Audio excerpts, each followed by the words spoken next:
باغ جنت کے ہیں بارے مدح خانے اہل بیت، تم کو مژدہ نار کا اے دشمنان اہل بیت۔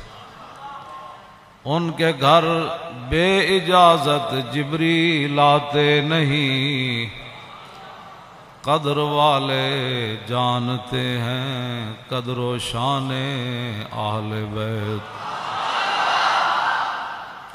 اے شباب فصل گل یہ چل گئی کیسی ہوا، کٹ رہا ہے لیلہاتا بوستان اہل بیت۔ سر شہیدان محبت کے ہیں نیزوں پر بلند، خدا نے اور اونچی کی قدر و شان اہل بیت۔ زخم کھانے کو تو آب تیغ پینے کو دیا، زخم کھانے کو تو آب تیغ پینے کو دیا، خوب دعوت کی بلا کر دشمنان اہل بیت، خوب دعوت کی بلا کر دشمنان اہل بیت۔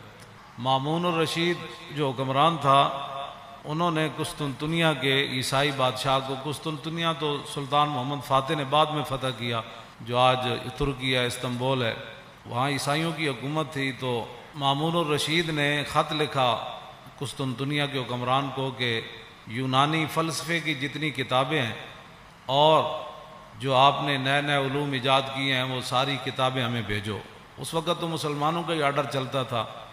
وہ بادشاہ گھبرا گیا، اس نے اپنے پادریوں سے مشورہ کیا کہ مسلمانوں کا حکمران ہماری یونانی فلسفے کی کتابیں اور دیگر جو ہے جدید علوم کی کتابیں منگوا رہے ہیں اپنے ملک میں پڑھانے کے لیے، تو کیا ہم دے دیں، کہیں مسلمان ہم سے آگے تو نہیں نکل جائیں گے؟ تو ان کا جو بڑا پادری تھا اس نے کہا کہ ساری بھیجو، ساری کتابیں بھیجو۔ اس نے کہا کیوں؟ اس نے کہا جب یہ ہماری کتابیں پڑھیں گے نا فلسفے کی، تو پھر یہ قرآن و حدیث بھی فلسفے سے سمجھیں گے، پھر یہ امام حسین کی شہادت پر بھی فلسفہ شہادت بیان کریں گے، اور معراج شریف پر بھی یہ فلسفہ معراج ہی بیان کریں گے، اور نماز پر یہ فلسفہ نماز ہی بیان کرتے رہیں گے۔ ہاں جی، ان کو پھر ہر بات جو ہے وہ ہماری عینک سے یہ اپنا دین پڑھیں گے، فوراً بھیج۔ تو آج بات وہی ہے، فلسفہ شہادت تو بیان ہوتا ہے، لیکن بتاؤ شیخ کہ ابن علی آیا تھا کیوں میدان میں، بتاؤ شیخ کہ ابن علی آیا تھا کیوں میدان میں، گر ہو سکتی تھی حجرے میں شمع ایمانی روشن۔ فلسفہ شہادت، ساری فلسفہ شہادت۔ تو اس کی بات، اس پادری کی بات کتنی عجیب تھی کہ بھیجو بھیجو، یہ جب قرآن بھی پڑھیں گے تو پھر فلسفہ قرآن ہی بیان کریں گے، فلسفہ حدیث ہی بیان کریں گے، انہوں نے اور کوئی بات نہیں کرنی۔ اس کی وہ دور رس نگاہیں اس پادری کی دیکھ رہی تھی۔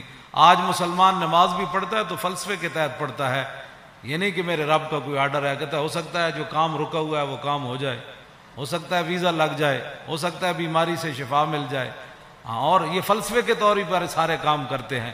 تو اس واسطے اگلا جو شعر ہے نا، اس سے پہلے میں نے یہ بات اس لیے بیان کی تھی، آپ ذرا سوچیں کہ ہوا کیا کربلا میں۔ اپنا سودا بیچ کر بازار سونا کر گئے، عن عقبۃ بن ابی العزیر ان الحسین خطب اصحابہ واصحاب الحر بالبیدۃ۔ عقبہ بن ابی العزیر یہ کہتے ہیں کہ مقام بیدہ پر حضرت امام علی مقام امام حسین نے خطبہ دیا، اپنے ساتھیوں کو بھی، اور حر جو یزیدی فوج کے سپاہ، بعد میں پھر امام علی مقام کے ساتھ بھی آ گئے، پھر حضرت حر بن گئے۔ آپ نے خطبہ دیا مقام بیدہ پر، فرمایا فحمد اللہ واسنا علیہ، اللہ کی تعریف بیان کی، پھر اس کی توصیف بیان کی۔ فقال ایھا الناس ان رسول اللہ صلی اللہ تعالی علیہ وسلم قال، فرمایا میں نے اپنے نانا جان کو فرماتے ہوئے سنا، مر رہا منکم سلطانا جائرا، کہ تم میں سے کوئی آدمی ظالم بادشاہ کا زمانہ پائے، یہاں تو ظالم کہنا بھی کہتے ہیں جی آپ نے ظالم کہہ دیا. مرّا منکم سلطانا جائرا، تم میں سے کوئی آدمی ایسے بادشاہ کا زمانہ پائے جائر، جو ظالم بادشاہ ہو، مستحلا لحرم اللہ، جو اللہ تعالیٰ کی حرام کردہ چیزوں کو حلال کر رہا ہو، ناقصا لعہد اللہ، وہ اللہ کے ساتھ عہد و پیمان کر کے پھر اس کو توڑ رہا ہو. کلمہ پڑھنے کے بعد تو پھر نگاہ اور بندے کا رخ اور بندے کی ساری باتیں پھر ادھر ہی ہونی چاہیے نا. لو جی، مرّا منکم سلطانا، اے مولا حسین دا خطبہ ہے. مرّا منکم سلطانا جائرا مستحلا لحرم اللہ ناقصا لعہد اللہ مخالفا لسنت رسول اللہ، اور یعمل فی عباد اللہ بالاسم والعدوان. فرمایا رسول اللہ نے، میرے نانا جان نے فرمایا، جو ظالم بادشاہ کو دیکھے اللہ تعالیٰ کی حرام کردہ چیزوں کو حلال کرے اور اللہ کے ساتھ عہد و پیمان، کلمہ پڑھنے کے بعد بندے کی مرضی مک جاتی ہے، فرمایا اللہ کے ساتھ عہد و پیمان وہ توڑ دے، رسول اللہ کی سنت کی مخالفت کرے، یعمل فی عباد اللہ بالاسم والعدوان، اور قوم کے اندر برائیاں اور قوم کے اندر گناہ اس کا رواج دے، بجائے اس کے قوم کے اندر برائیاں اور گناہ کو ختم کرے. نہیں، یعمل فی عباد اللہ بالاسم والعدوان، وہاں سرکشی اور ظلم و ستم اور گناہ کو رواج دے. فلم یغیر علیہ بقول ولا فعل وکان حقا علی اللہ ان یدخلہ مدخلا. مولا حسین فرمانے لگے کہ پھر میرے نانا جان نے کیا فرمایا، ان حالات کو دیکھ کر کوئی بندہ اپنی زبان سے اور اپنے ہاتھ سے اس ظالم کا ہاتھ نہیں پکڑتا تو اللہ رب العالمین قیامت والے دن جس جگہ اس ظالم کو داخل کرے گا نا، وہ تماشا دیکھنے والے کو بھی داخل کر دے. ہمیں بھی بہت سارے لوگ مخلصانہ مشورہ دیتے ہیں، آپ کو کیا پڑی ہے، اس معذوری کی حالت میں آپ جیلیں کاٹتے ہیں، یہ کرتے ہیں، وہ کرتے ہیں، جی یہی بات ہے، کیا پڑی ہے آپ کو. دیکھیں بڑے بڑے لوگ، بڑے بڑے متقی پرہیزگار اپنے آستانوں پر بیٹھے ہیں، اور بڑے بڑے شیوخ حدیثیں پڑھا رہے ہیں، اور بڑے بڑے مدارس چل رہے ہیں. آپ کو کیا مصیبت پڑی ہے؟ کیوں جی، جو چیز مولا حسین کو لے کر کربلا میں گئی نا، وہی چیز خادم حسین کو بھی پریشان کرتی ہے. آگے آپ نے کیا فرمایا، الا ان ہؤلاء قد لزموا طاعۃ الشیطان وترکوا طاعۃ الرحمن واظہروا الفساد وعطلوا الحدود واستاثروا بالفیء وانا احق بالغیر.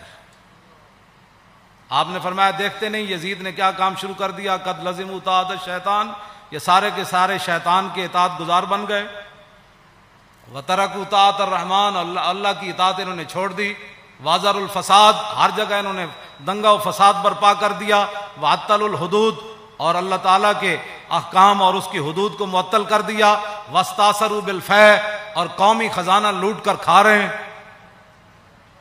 یہ امام حسین نے پھر آگے پہلے یہ بات فرمائی، پھر آپ نے فرمایا حسین مقابلے میں کیوں آیا، چشم گریاں، مزرعے اور گلا کٹ کر نمازے، اور شمر کا خنجر گلوئے خشک پر چلتا رہا، اور بزم حق روشن رہی اور حق کا دیا جلتا رہا. اے امام علی مقام فرمایا وانا حق بالغیر، فرمایا حسین سب سے زیادہ حق رکھتا ہے کہ یزید کے مقابلے میں آئے. میں سب سے زیادہ حق رکھتا ہوں حسین کہ میں تو. اچھا، اب جو فوج سامنے کھڑی تھی، آپ نے یہ بات تو آپ نے پہلے فرمائی نا، پھر جو سامنے آئے ہوئے تھے نا مقابلے میں، جو کہتے تھے دل تے تواڈے نال لیکن تلوار تواڈے نال کوئی، آپ نے فرمایا قد اتتنی کتبکم وقدمت رسلکم ببیعتکم، فرمایا یہ تمہارے خطوط ہیں جو تم نے مجھے بھیجے ہیں، اور بہت سارے قاصد تم نے میرے پاس بھیجے ہیں. کس بات پر؟ انکم لا تسلمونی ولا تخذلونی، کہ میں جب تمہارے پاس آ جاؤں گا تو تم پھر میرے ساتھ مل کر لڑو گے، مجھے یزیدی فوج کے حوالے نہیں کرو گے. یہ تمہارے خطوط ہیں میرے پاس، انکم لا تسلمون ولا، اور تم میرے اوپر حملہ کے وقت خاموش نہیں بیٹھے رہو گے، یہ تم نے لکھا ہوا ہے اس میں. فین تمام تم ببیعتکم ترشدو، فرمایا اگر تم اپنی اس بیعت پر قائم رہتے ہو تو پھر ہدایت پا جاؤ گے، تصیبو رشدکم، ہاں جی، پھر تم ہدایت پا جاؤ گے، پھر تمہیں کوئی مسئلہ نہیں ہے. آگے پھر آپ نے لوگ پھر دیکھنے لگے یہ کون ہے، جان بوجھ کر بھی لوگ آنکھیں بند کر دیتے ہیں نا، کچھ ایک دوسرے سے پوچھنے لگے یہ کون ہے جو ہمارے سامنے خطبہ دے رہے ہیں یزیدی فوج میں سے. تو فرمایا فَأَنَا الْحُسَيْنُ ابْنُ عَلِي وَابْنُ فَاطِمَةَ بِنْتِ رسول اللہ. فرمایا جانتے ہو کہ میں حسین بن علی ہوں اور میں سیدہ طیبہ طاہرہ فاطمہ الزہرا کا صاحبزادہ ہوں. جانتے ہو مجھے؟ نفسی ما نفسکم والی ما آلکم فلکم فی اسوۃ. آپ نے فرمایا یہ مت رکھنا کہ حسین تمہیں میدان میں چھوڑ کر چلا جائے گا. جہاں میں رہوں گا، جہاں تم رہو گے، حسین تمہارے ساتھ رہے گا. جہاں تمہارے اہل و عیال ہوں گے، حسین کے بچے بھی وہی ہوں گے. نفسی ما نفسکم والی فلکم فی اسوۃ. اے مولانا جملہ بڑا عجیب ہے. فرمایا حسین کی زندگی کیا تمہارے لیے نمونہ نہیں ہے؟ اے میرے بچے سارے میں بھائی ناڑ لے آیا، سارا خاندان لے آیا. حسین کے میرے فلکم فی اسوۃ، تمہارے لیے میری زندگی ایک نمونہ ہے کہ میں سب کچھ دین کی خاطر لٹانے کے لیے آ گیا ہوں. وَإِن لَّمْ تَفْعَلُوا وَنَكَثْتُمْ عَهْدَكُمْ فَخَلَعْتُمْ أَعْنَاقَكُمْ مِنْ بَيْتِكُمْ فَلَعُمْرِي مَا هِيَ فِيهِ لَهُ نُكْرَةٌ. آپ نے فرمایا کہ اگر تم میرا ساتھ نہیں دیتے اور جو تم نے وعدے کیے وہ توڑ دیتے ہو، میری بیعت تم ختم کرتے ہو، تو اللہ کی قسم مجھے اس پر کوئی زیادہ تعجب نہیں ہے. لَقَدْ فَعَلْتُمُوهَا بِأَبِي وَأَخِي وَابْنِ عَمِّي مسلم. فرمایا مجھ سے پہلے تم میرے ابا جی کے ساتھ بھی یہ غداری کر چکے ہو،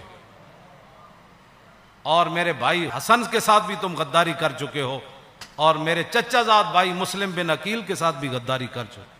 وَالْمَغْرُورُ مَنِ اغْتَرَّ بِكُمْ فَحَظَّكُمْ أَحْطَاطُمْ وَنَصِيبَكُمْ دَيَّاتُمْ. فرمایا تم سے بڑا کائنات میں بد نصیب کوئی نہیں، جن کو اللہ نے اتنا بڑا حصہ دیا اسلام کی خدمت کرنے کے لیے کہ محمد الرسول اللہ کے نواسے خود آ گئے تمہارے پاس اور پورا خاندان لے کر آ گئے. فرمایا تم سے بڑا کائنات میں بد نصیب کوئی نہیں. جو حصہ تمہارے حصے میں آنا تھا، جو خدمت آنی تھی، تم نے اس کو ضائع کر دیا. آخر میں پھر آپ نے یہ جملے کہہ کر اپنا خطبہ ختم کر دیا. فمن نکث فانما ينکث علی نفسی. فرمایا جس نے اپنا عہد و پیمان توڑا، قیامت والے دن اس کا وبال اسی پر آئے گا. حسین آج برات کا اعلان کر رہا ہے. آگے کیا آخری جملہ فرمایا؟ فَسَيُغْنِ اللَّهُ عَنْكُمْ السلام علیکم ورحمۃ اللہ وبرکاتہ. بس یہ کہہ کر آپ نے خطبہ چھوڑ دیا. آپ نے فرمایا ان قریب حسین کو رب تم سے بے نیاز کر دے گا. اور پھر السلام علیکم ورحمۃ اللہ وبرکاتہ کہہ کر آپ نے خطبے کو چھوڑ دیا. مزید ویڈیوز اور اپڈیٹس کے لیے یوٹیوب پر علامہ Khadim Hussain Rizvi official channel subscribe کریں اور بیل آئیکن پر بھی کلک کریں.